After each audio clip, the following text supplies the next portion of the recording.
తెలుగు రాష్ట్రాల మధ్య నెలకొన్న జల వివాదం. సీఎం రేవంత్ రెడ్డిపై సంచలన వ్యాఖ్యలు చేసిన ఎమ్మెల్సీ కవిత.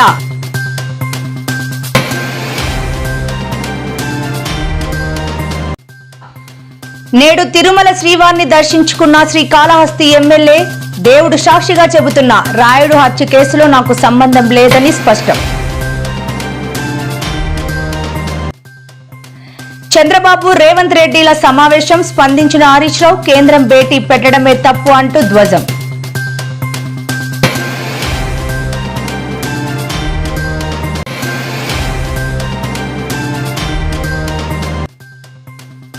వైసీపీ అధినేత జగన్ పై సంచలన వ్యాఖ్యలు చేసిన మంత్రి నాదెండ్ల. రైతులకు మీరేం చేశారు, చర్చకు మేం రెడీ అంటూ సవాల్.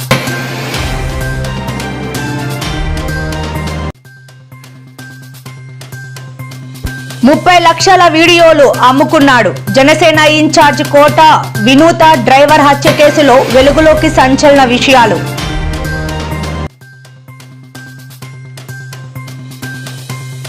బనకచెర్లపై పోరాటానికి ఎందాకైనా సిద్ధం. మాజీ మంత్రి కేటీఆర్. సీఎం రేవంత్ రెడ్డి తీరుపై మండిపాటు.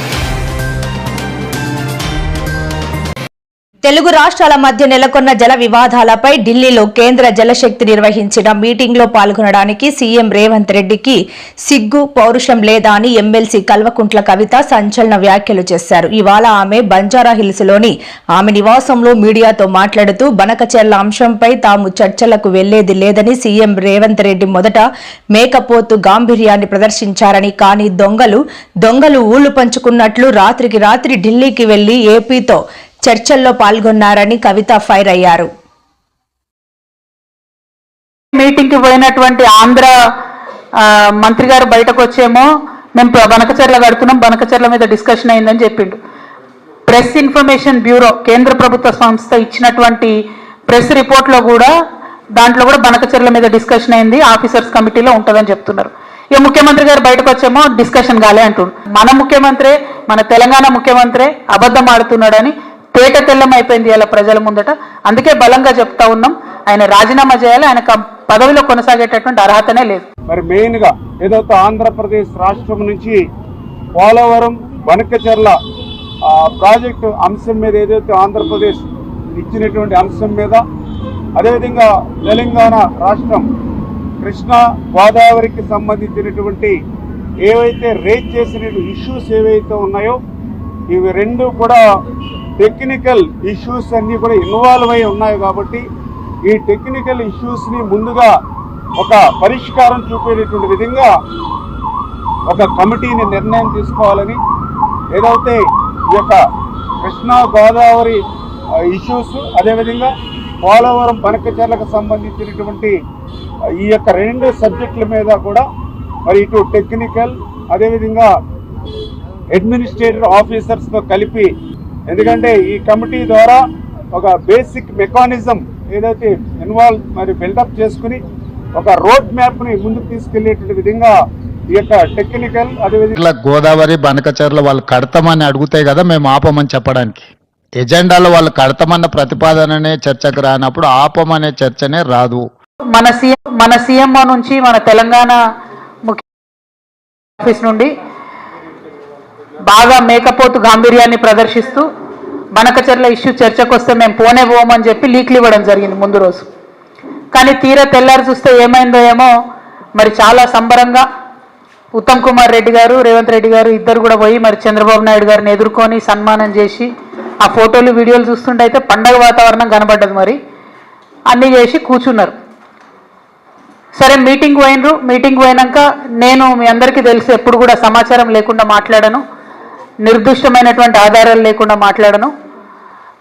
వీళ్ళు మీటింగ్కి పోయినరు, జలశక్తి మీటింగ్కి. మొట్టమొదటి అంశమే ఎజెండాలో బనకచెర్ల జరిగింది. అక్కడ మొట్టమొదటి అంశం బనకచెర్ల ఉంటే కూడా కనీసం పౌరుషం లేకుండా, సిగ్గు లేకుండా ముఖ్యమంత్రి గారు, మన ఇరిగేషన్ శాఖ మంత్రి గారు మీటింగ్ మొత్తం కూడా కూర్చొని అప్పనంగా గోదావరి జలాలని గిఫ్ట్ లెక్క చంద్రబాబు నాయుడు గారి చేతిలో పెట్టి రిటర్న్ రావడం జరిగింది.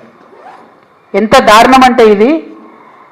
ఈ బనకచెర్ల ప్రాజెక్టు కనుక జరిగితే గోదావరి జలాలలో తెలంగాణ యొక్క హక్కులు శాశ్వతంగా హరించిపోతాయి. ఈ విషయం తెలుసు, ముఖ్యమంత్రి గారికి తెలుసు, ఉత్తమ్ కుమార్ రెడ్డి గారికి తెలుసు. అయినా అటెండ్ అయినరు, అయినా పోయి ఉల్టా సన్మానాలు చేయించుకొని దండలు వేయించుకొని నీళ్లు అప్పనంగా అప్పచెప్పి వెనక్కి రావడం జరిగింది. నిజంగా ఎంత బాధ అనిపించిందంటే ఆడ చంద్రబాబు నాయుడు గారు సన్మానం చేస్తుంటే ముఖ్యమంత్రి గారి ముఖం ఆనందంతో వెలిగిపోతున్నది. కానీ నాకైతే బలిక బక్రాన్ చూసినట్టు అనిపించింది. తిరుమల శ్రీ వెంకటేశ్వర స్వామి వారిని శ్రీకాళహస్తి ఎమ్మెల్యే బొజ్జల సుధీర్ రెడ్డి ఈ రోజు వేకువజామున దర్శించుకున్నారు. అనంతరం ఆయన మీడియాతో మాట్లాడుతూ శ్రీ వెంకటేశ్వర స్వామి సన్నిధిలో చెబుతున్న రాయుడు హత్య వినూత విషయంలో నాకు ఎలాంటి సంబంధం లేదు. రాజకీయ కోణంలో నాపై వైసీపీ అభండాలు వేస్తోంది అని చెప్పారు. దేవుడు సాక్షిగా తనకు రాయుడు హత్య కేసులో ఎలాంటి సంబంధం లేదని టీడీపీ ఎమ్మెల్యే బొజ్జల సుధీర్ రెడ్డి అన్నారు. ఈ కేసులో ఆరోపణలు ఎదుర్కొంటున్న వినూతను పార్టీ నుంచి సస్పెండ్ చేసినట్లు జనసేన ప్రకటించిన విషయం తెలిసిందే.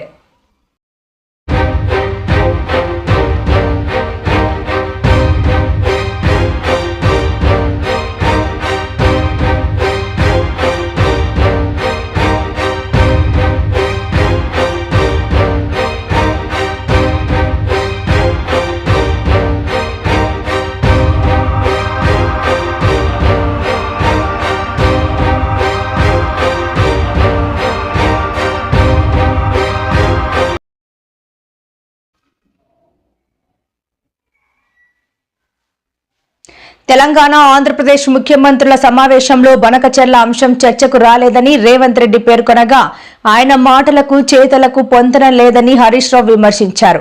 బనకచెర్ల ప్రాజెక్టే మొదటి అంశమని ఆయన స్పష్టం చేశారు. రాష్ట్రంలో బీజేపీ టీడీపీల రిమోట్ పాలన కొనసాగుతోందని ఆయన ఆరోపించారు. ఈ రోజు సమావేశం అనంతరం కమిటీ నిర్ణయానికి రేవంత్ రెడ్డి అంగీకరించడం సముచితం కాదని ఆయన అభిప్రాయపడ్డారు. బనకచెర్లపై కేంద్రం సమావేశం ఏర్పాటు చేయడమే తప్పని, ముఖ్యమంత్రి పాల్గొనడం మరో తప్పని హరీష్ రావు అన్నారు. బనకచెర్ల మీద ఒక జర్నలిస్ట్ ప్రశ్న అడిగితే కడతామని ఎజెండాలోనే లేనప్పుడు ఆపమనే ముచ్చటే రాదని రేవంత్ రెడ్డి అన్నాడు కదా. దిస్ ఇస్ ద ఎజెండాలో ఫస్ట్ పాయింటే agenda point submitted by Andhra Pradesh. Point number 1 Godavari Banakacherla link project. ఎజెండాలో మొట్టమొదటి అంశమే గోదావరి బనకచెర్ల ప్రాజెక్ట్. ఇది official agenda. Nimmala Ramanaidu garu meeting అయిపోగానే బయటకు వచ్చి ఆయన గారు ఏం మాట్లాడారు, రేవంత్ రెడ్డి గారు ఏం మాట్లాడారో ఒకసారి చూద్దాం. మరి మెయిన్ గా ఏదైతే ఆంధ్రప్రదేశ్ రాష్ట్రం నుంచి పోలవరం బనకచెర్ల ప్రాజెక్టు అంశం మీద ఏదైతే ఆంధ్రప్రదేశ్ ఇచ్చినటువంటి అంశం మీద, అదేవిధంగా తెలంగాణ రాష్ట్రం కృష్ణా గోదావరికి సంబంధించినటువంటి ఏవైతే రేజ్ చేసిన ఇష్యూస్ ఏవైతే ఉన్నాయో ఇవి రెండు కూడా టెక్నికల్ ఇష్యూస్ అన్ని కూడా ఇన్వాల్వ్ అయి ఉన్నాయి. కాబట్టి ఈ టెక్నికల్ ఇష్యూస్ ని ముందుగా ఒక పరిష్కారం చూపేటటువంటి విధంగా ఒక కమిటీని నిర్ణయం తీసుకోవాలని, ఏదైతే ఈ యొక్క కృష్ణా గోదావరి ఇష్యూస్ అదేవిధంగా పోలవరం బనకచెర్లకు సంబంధించినటువంటి ఈ యొక్క రెండు సబ్జెక్టుల మీద కూడా మరి ఇటు టెక్నికల్ అదేవిధంగా అడ్మినిస్ట్రేటివ్ ఆఫీసర్స్ తో కలిపి, ఎందుకంటే ఈ కమిటీ ద్వారా ఒక బేసిక్ మెకానిజం ఏదైతే ఇన్వాల్వ్ మరి బిల్డప్ చేసుకుని ఒక రోడ్ మ్యాప్ ని ముందుకు తీసుకెళ్లేటువంటి విధంగా ఈ యొక్క టెక్నికల్ అదేవిధంగా అడ్మినిస్ట్రేటివ్ ఆఫీసర్స్ తో కలిపేసేటువంటి కమిటీ కూడా పెద్ద కాలయాపన లేకుండా రేపు మండే లోపుగానే ఈ కమిటీని కూడా ఏర్పాటు చేసుకుని ముందుకెళ్లాలని చెప్పేసి కూడా నిర్ణయం తీసుకోవడం జరిగింది. వాళ్ళు బనకచెర్ల గోదావరి బనకచెర్ల వాళ్ళు కడతామని అడిగితే కదా మేము ఆపమని చెప్పడానికి. ఎజెండాలో వాళ్ళు కడతామన్న ప్రతిపాదననే చర్చకు రానప్పుడు ఆపమనే చర్చనే రాదు. ఎజెండాలో చూస్తే ఫస్ట్ పాయింటే గోదావరి బనకచెర్ల. ఆంధ్రప్రదేశ్ మంత్రి రమానాయుడు గారు బయటకు వచ్చి గోదావరి బనకచెర్ల మీద కమిటీ వేశారు, సోమవారం కల్లా కమిటీ ఏర్పడుతుంది, నెల రోజుల్లోగా కమిటీ రిపోర్ట్ ఇస్తుంది అని ఆంధ్రప్రదేశ్ మంత్రి కుండబద్దలు కొట్టినట్టు ఉన్నట్టు చెప్పే. ఎవరిని మోసం చేస్తున్నారు రేవంత్ రెడ్డి? నిన్ను ఈ రాష్ట్ర ప్రయోజనాలు కాపాడడానికి ప్రజల్ని నెన్నుకున్నారు. ఆంధ్రాకో చంద్రబాబు నాయుడుకు అప్పజెప్పడానికో కట్టజెప్పడానికో నీ గురుదక్షిణ చెల్లించుకోవడానికో నీకు అధికారం కట్టబట్టలేదు.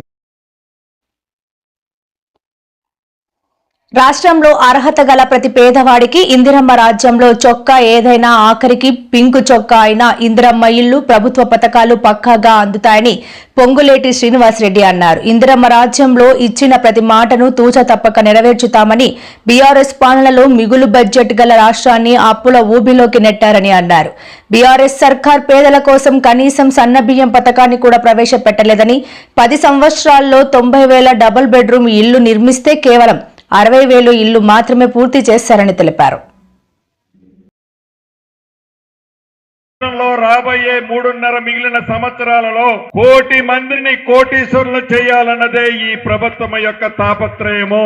ఈనాడు రాష్ట్ర వ్యాప్తంగా ఇందిరా మహిళా సంఘాలలో సుమారు 66 లక్షల మంది సభ్యులుగా ఉన్నారు. ఇంతకు ముందు గతంలో దీనికి వయో పరిమితి ఉండేది, నియమ నిబంధనలు ఉండేవి. మన ప్రభుత్వం సవరించి 15 సంవత్సరాలు నిండితే చాలు, 65 సంవత్సరాలు ఉన్నా కూడా సభ్యులుగా ఉండొచ్చు అన్నది మీరు తెచ్చుకున్న ప్రభుత్వం తీసుకున్న నిర్ణయం. ఆనాటి ధనిక ప్రభుత్వంలో కనీసం ఏ ఆడబిడ్డ కన్నా ప్రమాదం జరిగినా, ఏ ఆడబిడ్డ అయినా అకస్మాత్తుగా దురదృష్టవశాత్తు మరణించిన ఆ కుటుంబాన్ని పట్టించుకోవటానికి ఒక ఇన్సూరెన్స్ కార్యక్రమం ఉండేది. కానీ ఆ ఇన్సూరెన్స్ డబ్బులు కూడా కట్టలేని దౌర్భాగ్యపు ప్రభుత్వం ఆనాటి ప్రభుత్వం. మీ దీవెనలతో ఉన్న మన ప్రభుత్వం ఇన్సూరెన్స్ ప్రమాదంలో జరిగితేనే కాదు, దురదృష్టవశాత్తు ఏ సభ్యురాలైనా నా ఆడబిడ్డ చేయిజారిపోతే ఆ కుటుంబానికి 2 లక్షల రూపాయలు, యాక్సిడెంట్ లో చనిపోతే 10 లక్షల రూపాయలు ఇచ్చే కార్యక్రమానికి ప్రతి ఆడబిడ్డకి భరోసా ఉండే విధంగా ప్రీమియం కట్టింది, ఇన్సూరెన్స్ చేసింది మీ దీవెనలతో వచ్చిన ప్రభుత్వం. వర్క్ ఫ్రం హోం బెంగళూరులో ఉన్న జగన్ నెలకొకసారి బయటికి వచ్చి పర్యటనల పేరుతో అల్లజడులు సృష్టిస్తున్నారని మంత్రి నాదెండ్ల మనోహర్ ధ్వజమెత్తారు. పోలీసుల్ని కించపరిచే విధంగా మాట్లాడటం సరికాదని జగన్ వ్యాఖ్యలపై డీజీపీ చర్యలు తీసుకోవాలని డిమాండ్ చేశారు. అధికారంలో ఉండగా రోడ్లపై గుంతల్ని పూడ్చలేని జగన్ ఇప్పుడు ఎన్నికల హామీలపై మాట్లాడటం సరికాదన్నారు. వైసీపీ హయాంలో మద్యపాన నిషేధం చేస్తామని చెప్పి నకిలీ బ్రాండ్లతో అనేక మందిని పొట్టన పెట్టుకున్నారని, తాము హామీలను పూర్తి స్థాయిలో అమలు చేయలేదని ఆరోపిస్తున్న జగన్ రైతుల కోసం ఏం చేశారో చర్చించేందుకు సిద్ధమా అని సవాల్ విసిరారు. వర్క్ ఫ్రం హోమ్ ఎమ్మెల్యే కాస్తే ఇప్పుడు వర్క్ ఫ్రం బెంగళూరు నుంచి ఆయన నెలకు ఒకసారి ఒక పర్యటన లేదా 2 ప్రెస్ మీట్లు పెట్టి ఎవరిని ఇబ్బంది పెట్టే పరిస్థితి ఉండదు మనకి రాష్ట్రంలో.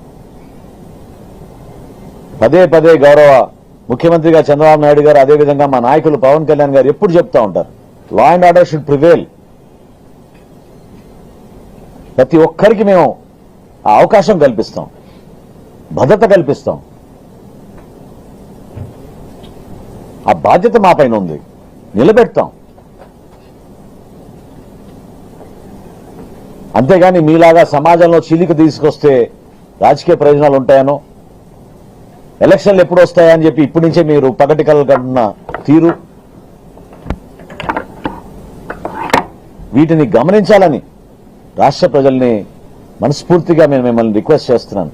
ఆలోచించండి ఒకసారి, ఇటువంటి వ్యక్తులా మనకు కావాల్సింది.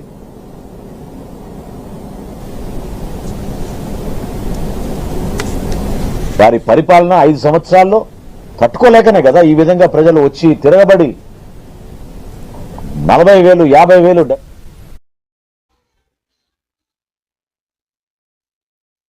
శ్రీకాళహస్తి జనసేన ఇన్ఛార్జ్ కోట వినూత డ్రైవర్ హత్య కేసులో సంచలన విషయాలు వెలుగులోకి వచ్చినట్టు తెలుస్తోంది. పోలీసుల విచారణలో వినూత దంపతులు షాకింగ్ నిజాలను చెప్పినట్టు సమాచారం. కోట వినూత బెడ్రూమ్లో డ్రైవర్ శ్రీనివాస్ తన ఫోన్ కెమెరా పెట్టినట్టు పోలీసుల విచారణలో చెప్పారు. మార్చిరీలో ఆ ఫోన్లో గుర్తించగా శ్రీనివాస్ ను మందలించినట్టు చెప్పారు. స్థానిక ఎమ్మెల్యే తమపై స్పై చేసేందుకు శ్రీనివాస్ ను వాడుకున్నట్టు తెలిపారు. ఇంట్లో రికార్డ్ చేసిన వీడియోలను శ్రీనివాస్ స్థానిక ఎమ్మెల్యేకు 30 లక్షలకు అమ్మాడని వినూత దంపతులు పోలీసుల విచారణలో చెప్పారు.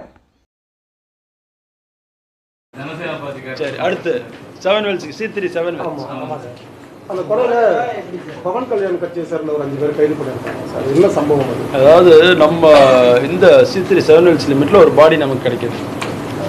பாடி வந்து சஸ்பீசியஸ் டெத்துன்னு போட்டு நம்ம விசாரிக்கிறோம். போஸ்ட்மார்ட்டத்தில் எது மர்டராக இருக்கிறதுக்கு வாய்ப்பு, ஸ்ட்ராங்குலேஷன்லாம் இருக்குது அப்படின்னு சொல்கிறாங்க. சொன்ன உடனே அப்போ வந்து எந்த க்ளூவும் இல்லை நமக்கு. டிசீஸ்ட் யாருன்னு தெரியாது, அக்யூஸ்ட் யாருன்னு தெரியாது. அப்போ சிசிடிவிலாம் வச்சு பார்க்கும்பொழுது ஒரு சந்தேகப்படக்கூடிய ஒரு கார் வருது. அந்த காரோட நம்பர் எடுத்து அது வழியாக ட்ரேஸ் பண்ணி அந்த கார் அங்கே யார் கொண்டு வந்தாங்கன்னு பிடிக்கும் பொழுது அந்த இது வந்து மர்டர்னு நமக்கு தெரிய வருது. அந்த கார் அப்போ கொண்டு வந்தவங்களாம் பிடிச்சிட்டோம். மொத்தம் இது வரைக்கும் எத்தனை பேர் பிரவேஷ்?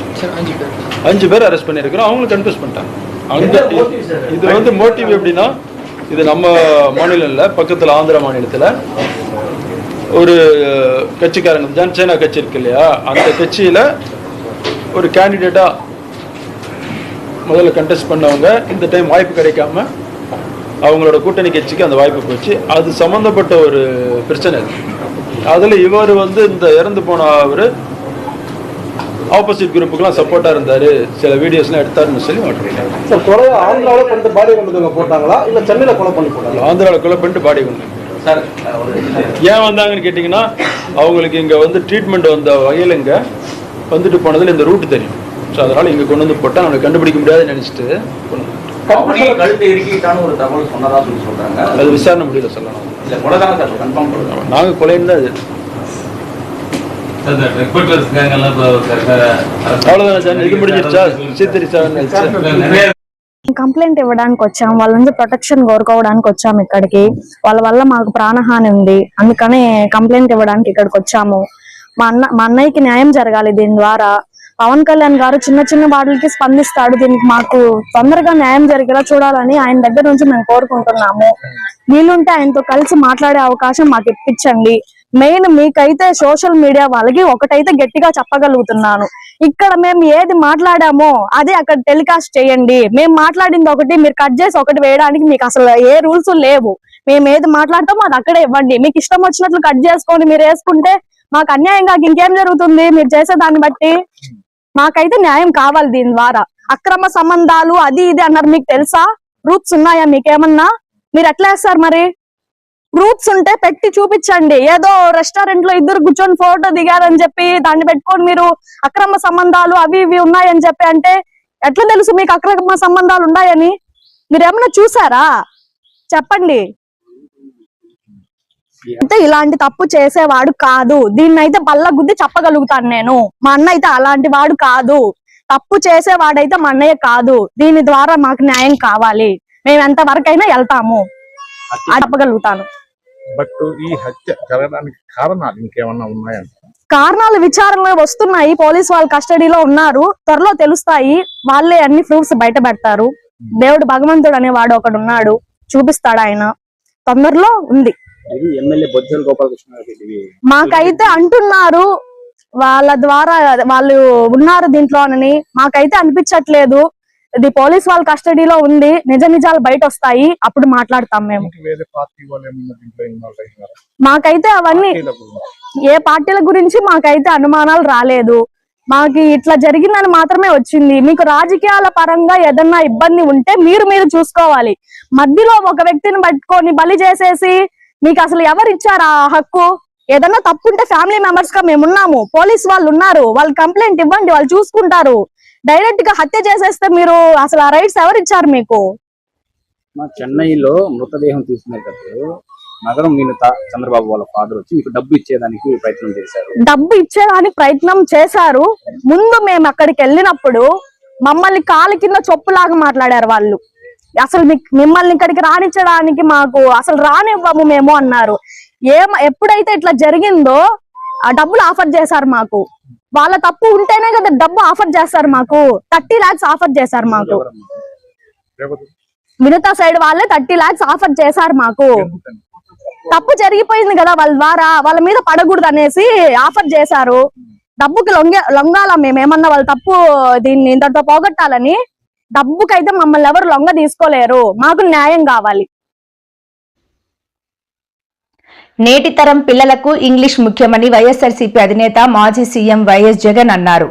హిందీ జాతీయ భాష అయినప్పటికీ ఇంగ్లీష్ అంతకంటే ముఖ్యమని అన్నారు. ప్రభుత్వ పాఠశాలల్లో విద్యార్థులు ఇంగ్లీష్ నేర్చుకోకపోయినా మాట్లాడకపోయినా ప్రపంచంతో పోటీ పడలేరని అన్నారు. చదివేది ఇంగ్లీష్ మీడియం అయితే పిల్లలు లాంగ్వేజ్ 1, లాంగ్వేజ్ 2 అని నచ్చిన భాష నేర్చుకోవచ్చని తెలిపారు. ఆయా రాష్ట్రాల మాతృభాష ఖచ్చితంగా ఫస్ట్ లాంగ్వేజ్ లో ఉండాలని, సెకండ్ లాంగ్వేజ్ హిందీ ఉండాలని సూచించారు. అయితే ఇటీవల ఏపీ కూటమి నాయకులు హిందీ తప్పనిసరి నేర్చుకోవాలని సూచిస్తున్న సంగతి తెలిసిందే. Several leaders from the NDA alliance here, be it Pawan Kalyan and others, saying Hindi is a national language. Do you believe Hindi is a national language? Elder mother, what do you say on this? What Peddamma annaru sir, Hindi ante. See, basically, what the change what should be brought about, it's not Hindi. Hindi can also be a language what can be learned, but the medium of education should be English. See, this is the biggest change that should be brought about throughout the country. If this country were to move forward and leap forward. See, today English is the global language. Anybody, until and unless these government schools change, and until and unless the poor studying in these government schools learn to speak fluent English, they can never be competitive. So my school was an English medium school. My first language was Hindi. In our school, my second language was Telugu. That's a different issue. So what do you have to say about today Jal Shakti ministers are meeting with both Telangana and Andhra Pradesh chief ministers as well regarding the Bankacherla project. What are your opinion on this?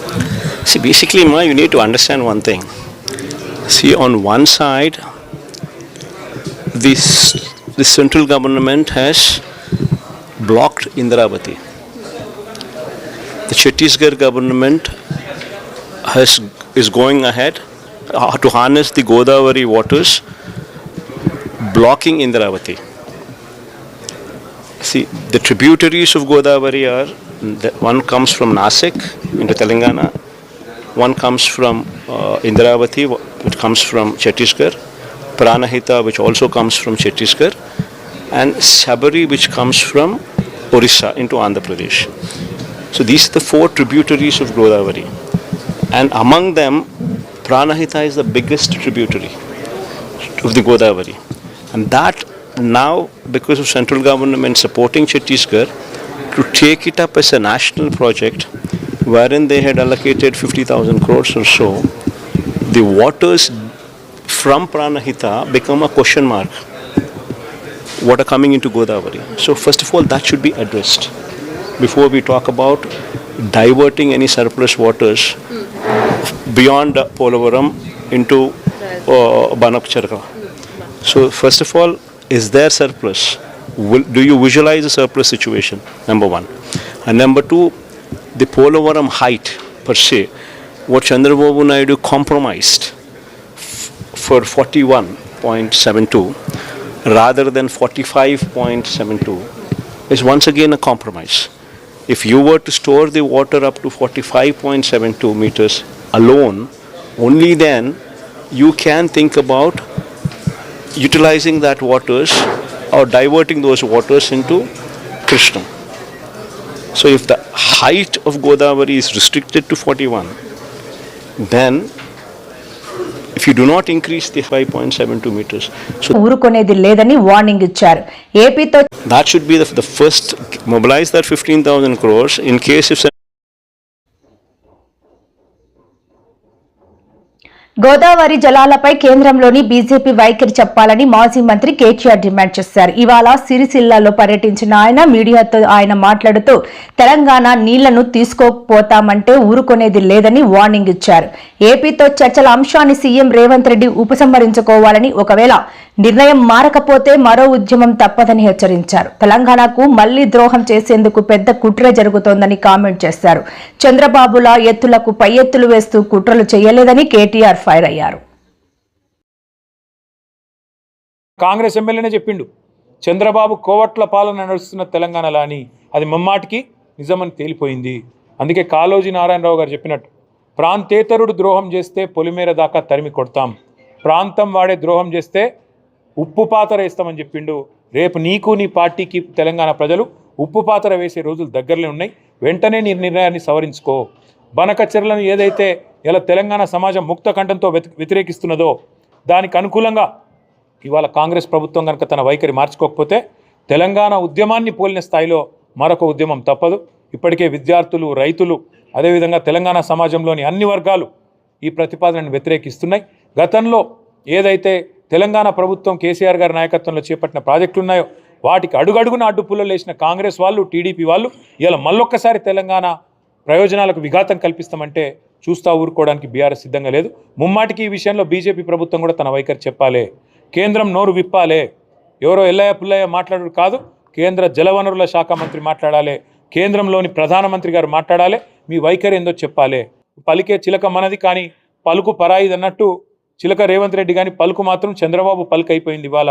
అందుకే ముమ్మాటికి ఈ ద్రోహపూరితమైన ఆలోచనను తెలంగాణ రైతాంగానికి, రైతాంగ ప్రయోజనాలకు ఉప్పుపాత రేసే ఆలోచనను BRS నిర్ద్వందంగా తిరస్కరిస్తుంది. ఖచ్చితంగా పోరాటం చేస్తాం. అవసరమైతే మళ్ళొక్కసారి తెలంగాణ ఉద్యమ స్ఫూర్తితో ఉద్యమిస్తాం, ముందుకు పోతాం. ఈ ప్రతిపాదనను పూర్తి స్థాయిలో వ్యతిరేకిస్తాం. మొన్న కాంగ్రెస్ ఎమ్మెల్యేనే చెప్పిండు, చంద్రబాబు కోవట్ల పాలన నడుస్తున్న తెలంగాణలో అని. అది ముమ్మాటికి. నంద్యాల జిల్లా మాల్యాల పంపింగ్ స్టేషన్ వద్ద స్విచ్ ఆన్ చేసి చంద్రబాబు హంద్రీనివా కాలువకు నీటిని విడుదల చేశారు. జలహారతి ఇచ్చి జిల్లాలోని నందికొట్కూరు మండలం మాల్యాల పంపింగ్ స్టేషన్లో 2 మోటార్లను ఆన్ చేశారు. నీటి విడుదలతో రాయలసీమకు సాగునీటి కష్టాలు తీరనున్నాయి. శ్రీశైలం బ్యాక్ వాటర్స్ నుంచి సీమ జిల్లాలకు హంద్రీనివా కాలువ ద్వారా నీటి విడుదల చేశారు. తొలుత మాల్యాల పంపింగ్ స్టేషన్ వద్ద ఏర్పాటు చేసిన ఫోటో గ్యాలరీని సందర్శించారు. రిజర్వాయర్లకు విడుదల చేసిన నీటిని సక్రమంగా వినియోగించుకునేలా వ్యవహరించాలని చంద్రబాబు సూచించారు.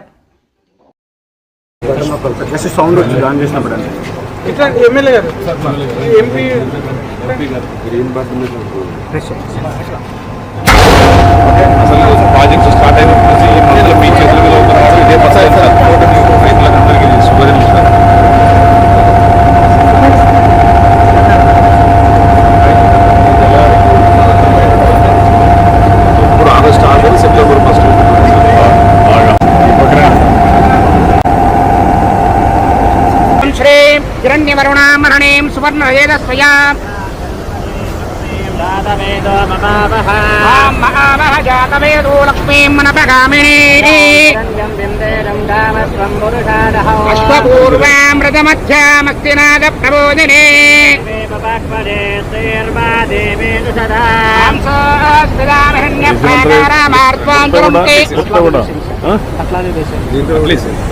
వాయినం అమ్మవారికి వాయినంగా ఉంటుంది. పద్మవర్ణాం కామినాపక్వే శ్రియం చంద్రాం ప్రభాసాం జగదాగ్రం శ్రియం లోకే దేవరుష్టావతారాం దామేవీం శరణమహం ప్రపద్యే లక్ష్మీర్మేరస్యతాం త్వాం రుణే ఆదిత్యవర్ణే తపసోది జాతో వనస్పతిస్తవ వృక్షోదవీవః తస్య బలాని తపసానదుత్తమాయాంతరాజాస్య భాగ్యా అలక్ష్మీః అబోధిమధవృత్తి బ్రహ్మేంద్ర గంగాధర 2019లో ఉరవకొండకు వచ్చి జగన్మోహన్ రెడ్డి గారు ఏం చెప్పారు? ఎన్నికల ముందు 3 నెలల్లో హంద్రీనివా పనులు పూర్తి చేస్తా అన్నాడు. 5 సంవత్సరాలలో గంప మన్ను తీయలేనటువంటి వ్యక్తి చంద్రబాబు నాయుడు గారు వచ్చిన తర్వాత ఆర్థిక కష్టాలు ఉన్నాయి సార్. ఈ సంవత్సరం అడుగుతున్నా, ఈ రాయలసీమకు నువ్వేం చేశావు? ఈరోజు మీరు రోడ్లు చూస్తున్నారు, నేను గర్వపడుతున్నా. ఈరోజు ఎక్కడికి పోవాలన్నా నేషనల్ హైవే ఎక్కితే ఏం తమ్ముళ్ళు హుషారుగా వెళ్ళిపోవచ్చునా లేదా అని మిమ్మల్ని అడుగుతున్నా. ఆ రోడ్లు కూడా ఆ రోజు వాజ్పేయి గారి పీరియడ్లో నేనే ఆయనకి ఆలోచనిస్తే ఆ రోడ్లు వేసాడు. అది నాకు తృప్తి. నా కోసరం కాదు, మీకోసరం. ఈశాన్య బంగాళాఖాతంలో ఏర్పడిన ద్రోణి ఉపరితల ఆవర్తన ప్రభావంతో తెలంగాణ వ్యాప్తంగా భారీ వర్షాలు కురుస్తున్నాయి. పలు ప్రాంతాల్లో ఉరుములు, మెరుపులు, బలమైన ఈదురుగాలులతో కూడిన వర్షం బీభత్సం సృష్టిస్తోంది. జగిత్యాల, రాజన్న సిరిసిల్ల, సిద్దిపేట, జనగాం, కరీంనగర్, పెద్దపల్లి, జయశంకర్, భూపాలపల్లి, ములుగు, భద్రాద్రి కొత్తగూడెం, మహబూబాబాద్, వరంగల్, హన్మకొండ, యాదాద్రి, భువనగిరి జిల్లాల్లో మధ్యాహ్నం నుంచి వర్షం దంచికొడుతోంది. గత కొన్ని రోజులుగా అధిక ఉష్ణోగ్రతలతో బాధపడుతున్న ప్రజలకు ఇది స్వల్ప ఉపశమనం కలిగించింది.